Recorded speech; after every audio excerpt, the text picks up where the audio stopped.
Bom dia, povo de Deus, que a graça e a paz do nosso Senhor Jesus Cristo seja sobre a tua vida, tua casa, teu caminhar, teu trabalho, teus afazeres, tuas tarefas, tuas missões, tua agenda do qual você já tem para hoje mediante o acordar de Deus na tua vida. O choro pode ter durado uma noite, mas a alegria veio ao amanhecer. A bondade e a misericórdia do Senhor, ela é infinita e ela dura para sempre.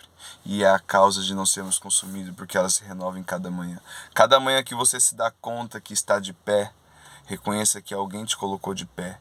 Reconheça que para você acordar e se dar conta que está vivo em mais um dia, foi preciso Deus te despertar para mais um dia. Então reconheça a onipotência de Deus sobre a tua vida a partir do momento que você acorda. Aleluia. Isso é precioso. Não tem nada maior que supere ou passe o teu amanhecer, o teu despertar. Você não tem noção o quanto isso é valoroso para Deus quando Ele te desperta e quando você reconhece de onde está vindo o teu despertar. Reconhecer, agradecer e engrandecer e viver com Jesus no teu barco. Quando você reconhece, você vai estar sempre trazendo a memória, né? Trazendo a lembrança que tudo que está sendo permitível no dia, nesse novo dia, aleluia, do qual o Senhor já nos permitiu um novo, com Deus, né, no caminho de Jesus, a gente vai trazer sempre ao reconhecimento que Ele permitiu esse dia na nossa vida. E quando você reconhece que foi Deus que te acordou, Deus que te despertou, Deus que te deu mais uma chance, mais uma oportunidade, você vai andar com Ele no barco, porque você vai chamar Ele a partir do teu acordar para toda embarcação na tua vida. Seja ela qual for, às vezes você fala, não, mas está tudo bem, né? Deus já sabe, eu nem vou falar nada. Ele sabe, mas se Ele não ouvir, você declarar com a tua boca, né?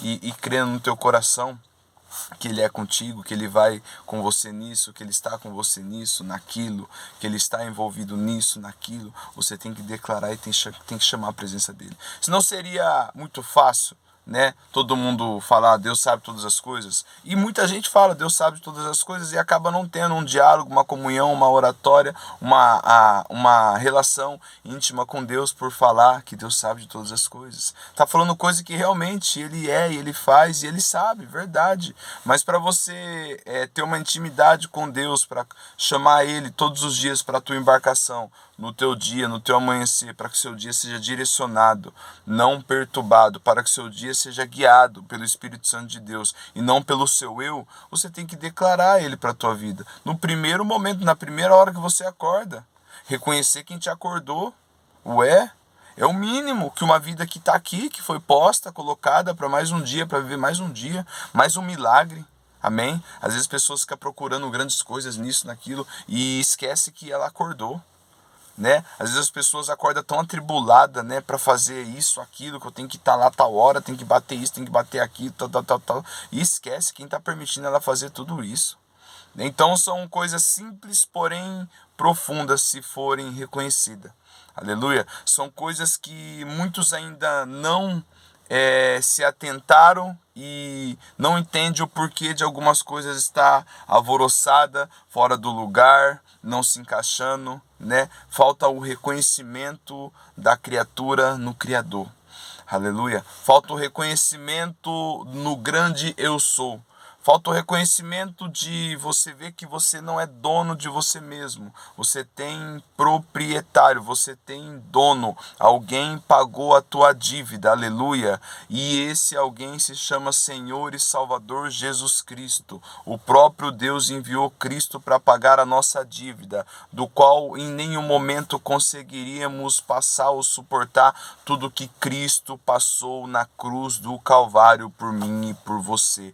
Plano perfeito, plano crucial, crucificação, morte e ressurreição de Cristo, do qual todos sabem do que foi feito desse plano divino de Deus enviando Jesus Cristo, mas nem todos ergueram a mão e reconheceram esse plano e receberam Cristo na tua vida. O único propósito de Deus ter te acordado hoje, se você ainda não recebeu Jesus, é para você receber Jesus na tua vida.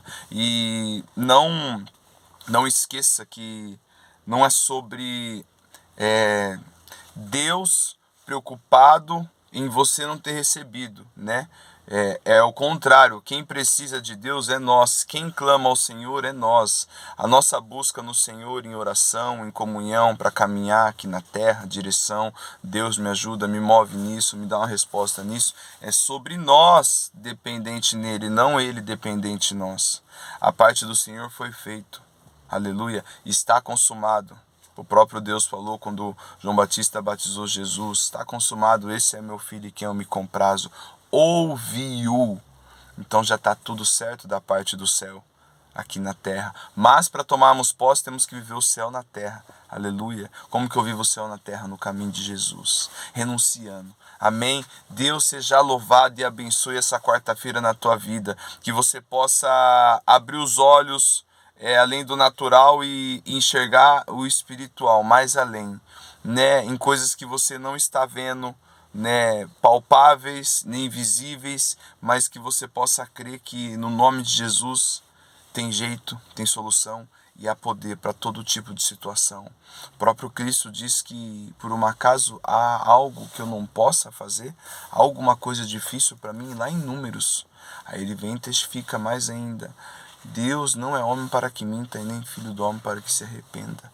Aleluia. Ele é poderoso para fazer infinitamente mais do que pedimos ou pensamos. Efésios 3:20, apóstolo Paulo vai falar.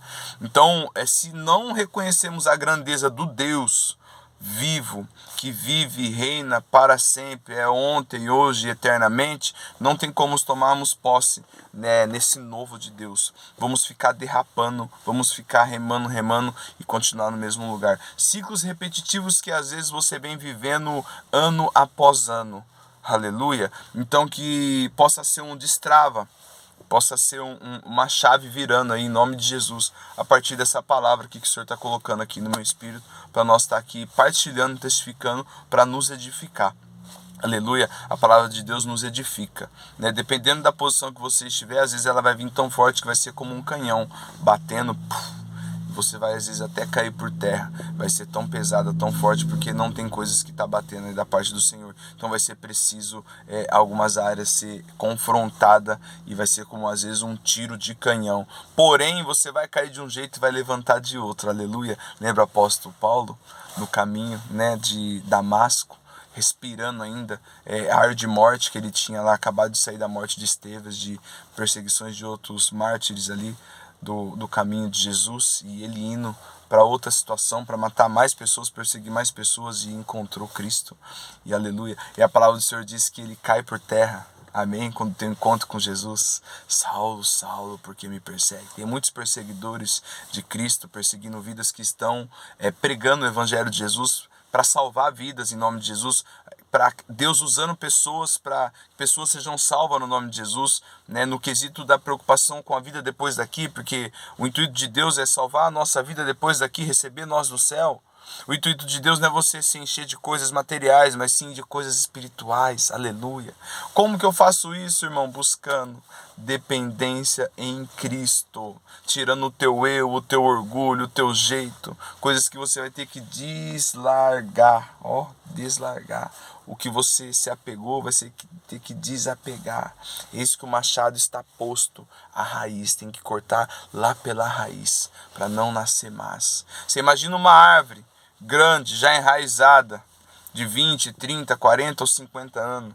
Você imagina para essa árvore, para ela cair, para cortar essa árvore ruim, né? Imagina uma vida já com costumes, né?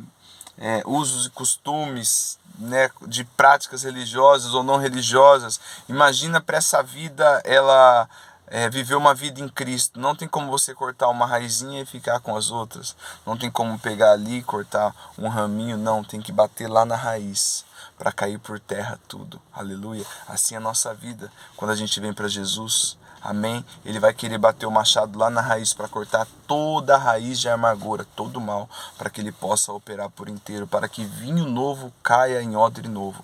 Aleluia. Irmãos, tem muitos perseguindo vidas que pregam a palavra de Jesus Cristo. O mundo os odeia. Eu estou lendo uma passagem que o Senhor confiou no meu coração, capítulo 7 de João. Onde foi João 6, hoje o Senhor me levou em João 7.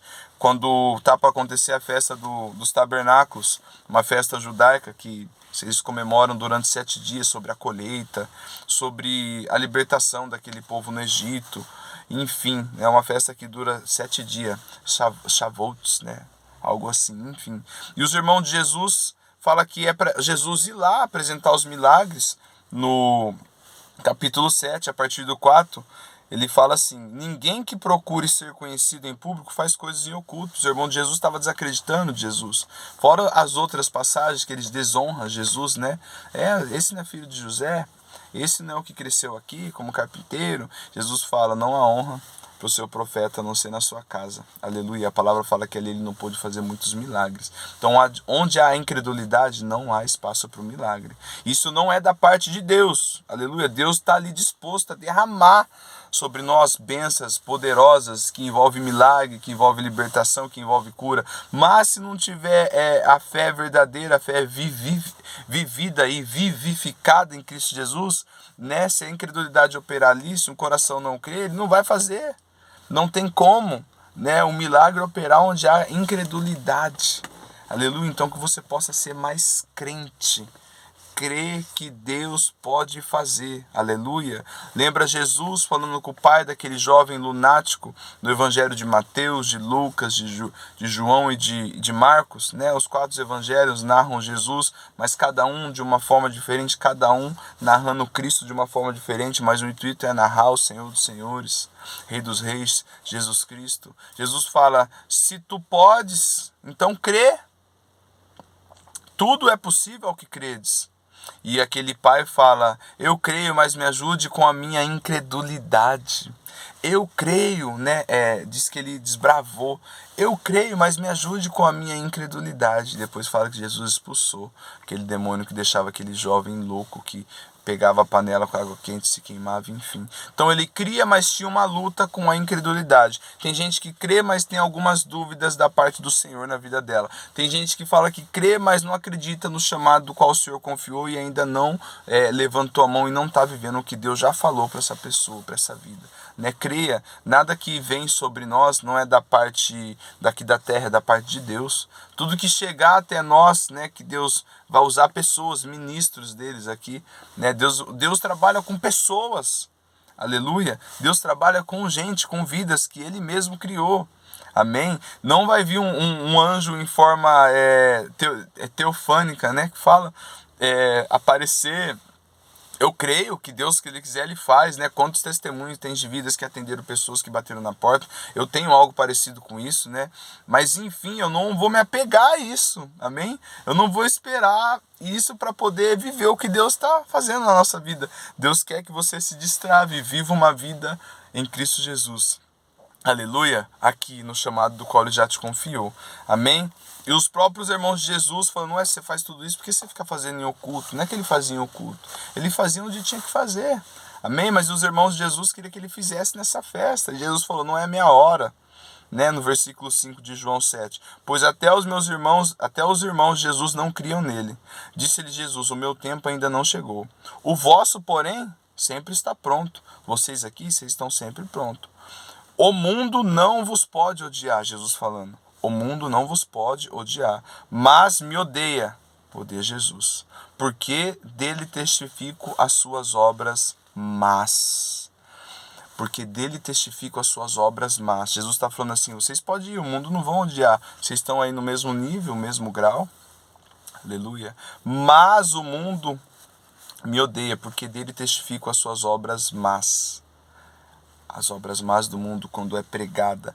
Quando a palavra é pregada para vidas que não estão em Cristo, quando a verdade é pregada em cima de pessoas que não vivem na verdade, elas vão ter uma reação não muito boa sobre a nossa vida. É verdade. Isso é o efeito da palavra de Deus, do Evangelho. Né? Não tem comunhão a luz com as trevas. Quando você prega a luz, as trevas caem por terra, mas ela vai ter uma reaçãozinha antes. E é para você continuar em nome de Jesus. O próprio Cristo fala: o mundo não vos odeia, mas a mim me odeia, porque eu testifico que suas obras são más. A gente tem que testificar, né, que uma vida fora de Cristo vive uma vida mal, uma vida ruim, uma vida pecaminosa. Essa é a palavra de Deus, o efeito das boas novas, é pregar as boas novas para quem ainda não vive as boas novas. O que não vive as boas novas, vive as más. Aleluia. O que não vive a palavra de Deus, vive fora da palavra de Deus. E o próprio Jesus fala em João 8,12, que aquele que não me segue andará em trevas. Então você vai ter um efeito quando você fala da palavra de Deus para alguém que ainda não está com Deus. E isso é o intuito do ID, de um cristão, de uma vida que está em Cristo. Pregar a palavra de Deus para quem não está. Mas prega para crente também, pregamos para nós mesmos. Antes de eu estar aqui levando essa palavra, o Senhor ministra no meu coração. O Senhor fala comigo antes, aleluia, antes de qualquer coisa. Amém? Eu era um dos que não simpatizava e nem aceitava e debatia quando a palavra de Deus era pregada na minha vida. Aleluia. Eu era um dos que odiava. Amém? Então o Senhor me traz a memória, né? Tudo que Ele fez, de onde Ele me tirou, para mim poder estar aqui testificando o que eu vivi. Mas hoje testemunho. Aleluia. Isso é muito forte, porque você passou, saiu, e hoje Deus permite você testemunhar. Amém? E o próprio Jesus falou: o mundo não vos pode odiar, mas me odeia, porque dele testifico as suas obras más. Então, percebe que o efeito do evangelho, de você ter a marca do Espírito Santo, a presença, é quando você vê que você está vivendo a palavra de Deus, vivendo uma vida com Deus, e vidas que não estão com Deus, não se dão com você. Mas não por causa de você, sobre o que você carrega. O que eu faço, irmão? Continua, aleluia. Continua marchando, porque é longa a tua caminhada. Essas vidas, outrora, num tempo não muito longo, mais curto, vão ser tocadas pela presença de Deus, da tua persistência em Cristo Jesus e mediante os levantes que o próprio inimigo usa a vida delas para tentar te afrontar. Muitos param nessa hora. Muitos desistem nessa hora de continuar a caminhada em Cristo. Começam bem, dando glória, testificando, pregando, testemunhando para a rua. Onde Deus coloca, a pessoa está falando o que Deus fez na vida dela. Mas quando encontra um atribulado, cheio de perturbação, e o diabo coloca ali para tentar afrontar aquela vida que está pregando a palavra de Cristo. Não falo pregando, é quando você está vivendo uma vida em Cristo. Onde você vai pregar Cristo. Se você passar no mercado e falar: Jesus te ama, obrigado, Deus te abençoe, um ótimo dia, você está pregando Cristo para aquela vida. Amém? Você foi pregado com Cristo e você vai pregar Cristo. Por que eu fui pregado? Porque tomamos parte com Ele na cruz do Calvário. Aleluia. Então fomos pregados para pregar. Então, cada lugar que você fala, aleluia, e prega o evangelho de Cristo Jesus, as boas novas que liberta, que sara, que restaura, você está pregando a Cristo. Tem gente que acha que pregar a palavra é só quando você está com a oportunidade de estar em cima do púlpito. Pregar a palavra começa quando você levanta a mão e fala: eis-me aqui, eu recebo o Senhor como único e suficiente Salvador. A partir daquele momento, o teu campo, onde você estiver com a planta do teu pé, é uma oportunidade de você pegar a palavra de Deus. Aleluia. Então não perca essas oportunidades. Vidas que estão ao teu redor. Por mais que você pensa, imagina, está deduzindo aí agora: nossa, mas pessoa, fulano é isso, fulano é ruim, não tem jeito. Tem jeito, teve para você, teve para mim. Aleluia. Tem jeito sim, teve para o apóstolo Paulo. Um dos piores dos perseguidores de Cristo. Ele matava por Deus e achava que estava tudo bem. Aleluia. Então tem jeito. Mas qual que é o nosso dever? Eis que o semeador saiu a semear. Então semear, semeie, semeie. Amém? E não pare no caminho quando você encontrar algum atribulado, ou alguma atribulada, ou algum enviado de Biliel para tentar ali te sedar. Isso é o único trabalho que o diabo tem para fazer com as vidas que pregam a palavra de Jesus. Porque ele sabe o efeito que tem quando a palavra de Jesus é pregada. Em Hebreus vai dizer que o próprio diabo conhece a Bíblia, né, de frente, de costa, porém ele treme, né, estremece, mas não obedece. Então a tua obediência é chave na presença de Deus. Aleluia. E o mundo vai odiar quando você falar de Jesus. Quem que são esses? Às vezes pessoas próximas suas. Sim, de dentro. É verdade. Porém, não desista. É sobre isso. É sobre você carregar a presença do Deus vivo na tua vida e pedir discernimento, direção, habilidade espiritual, estratégia em campo para poder lidar com tudo isso. Vai ter momentos que você não vai precisar falar nada, mas se comporte cada vez mais com uma vida que se espelha em Cristo. Vai ter momentos que você não vai saber o que falar, mas você vai manter a tua fidelidade em Cristo. E a partir desses momentos que você souber silenciar, não falar e falar na hora que tem que falar, poucas palavras, porém palavra certa, o efeito vai ser cada vez maior. dentro da tua casa ou no teu campo, onde você anda, onde você caminha. Aleluia. Guarde os seus pés quando estiver na presença do Senhor. Aonde? Desde quando você levanta até o teu deitar. Amém? Então, em João 7, antes de Jesus ir para a festa dos tabernáculos, que ele fala para os irmãos dele que eles não vão, que eles podem ir, mas na sequência depois ele vai. Eu estou vendo que Jesus não queria ir com os irmãos dele. Aleluia. Então tem situação que você também vai ter que escolher de não ir com certas pessoas em certos lugares. Amém? É verdade. Deus trabalha, Deus mostra. Sim, tem. Na palavra, o apóstolo Paulo diz que as más companhias corrompem os bons costumes. Ah, mas você está falando do irmão dos irmãos de Jesus? Ué, os próprios irmãos de Jesus desonraram ele quando ele passou lá em Nazaré, dizendo que, ué, mas não é filho disso, não era aquilo, né? Jesus ali não pôde fazer muitos milagres. Aí ele fala que o profeta na tua casa não tem honra, é o único lugar, né? Que é o lugar mais fácil de você pregar a palavra dentro do teu ambiente de parentesco, né? Mais fácil em termos, é onde que é mais relutante, é onde a guerra é maior, mas não desista, o efeito é esse. João capítulo 7, versículo 7. O mundo não vos pode odiar, Jesus falando para os irmãos dele, mas me odeia, porque dele testifico que suas obras são más. Qual que é o dever de uma vida em Cristo? Testificar que as obras do mundo é mal. Qual que é o dever de uma vida em Cristo? Pregar a palavra reta, santa e justa nesse mundo mal. Para vidas que não estão em Cristo Jesus, que elas estão fora, elas estão vivendo no mundo maligno, do qual já pertence o diabo. E quando uma vida não vive em Cristo, não tem como falar que ela é boa, que ela é isso, que ela é aquilo. Tem muita gente que nem vai na igreja, que não lê a Bíblia, e é uma pessoa boa, exemplar, tá? Tem muitos assim mesmo, com intenção isso, aquilo, mas o coração não está em Jesus. Aos olhos do Pai, pobre, cego, miserável e nu. Se não tem a marca, não tem o selo do Espírito Santo, aos olhos de Deus está escuro, está apagado. Como assim a pessoa faz isso? Verdade. Se não reconhecer o Filho, a obra da cruz, aleluia, que nos leva à salvação, pode ser quem for, é ruim, é má, é